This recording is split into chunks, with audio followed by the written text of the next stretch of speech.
শুভ সন্ধ্যা বন্ধুরা, এখন বাজে 9:34। আমি আর মা এবার ফেরার পথে বাড়িতে কুম্ভ এক্সপ্রেসে ফার্স্ট এসি কূপ পেয়েছি। এবার দেখাচ্ছি কূপ। এই যে মা বসে আছে, আর এই যে আমাদের চাদরের ফার্স্ট এসিতে চাদরের অবস্থা দেখো। এটা ওল্টারও পড়ে, ওদিকে তো পুরো চুলে ভর্তি। এই যে পুরো চাদরটাই চুলে ভর্তি, মানে কোনো এসিতেই কোনো রেলের কোনো ইয়ে নেই। হচ্ছে এদিকটা হচ্ছে দেখে আসছি, এদিকটাই বাথরুম আছে একটা। সেদিনকে তো দুন এক্সপ্রেসে এটা কেবিন,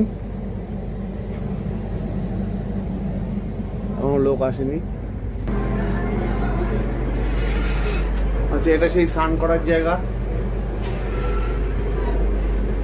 এখন আগে রাজধানীতে ছিল, এখন কি সব ফার্স্ট এসি দেয়। এই হচ্ছে বাথরুম ফার্স্ট এসি কুম্ভ এক্সপ্রেসে। পরিষ্কার আছে এখনো, গাড়ি যেহেতু ছাড়েনি।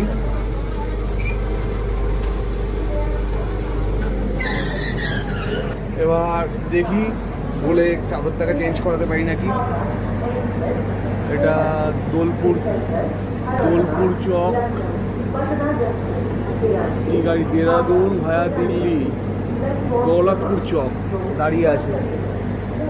আমাদের 9:45, আবার হরিদ্বার জংশনে গিয়ে দেখা হচ্ছে। বাই। আর ভালো লাগে একটা সাবস্ক্রাইব করে দেবে, সবাই দেখছে কিন্তু কেউ সাবস্ক্রাইব করছে না। সাবস্ক্রাইব করলে তো একটা ইন্সপিরেশন আসে আরও ভালো ভালো জায়গায় যাওয়ার জন্য। রিকোয়েস্ট রইল সাবস্ক্রাইব করে দেওয়ার জন্য।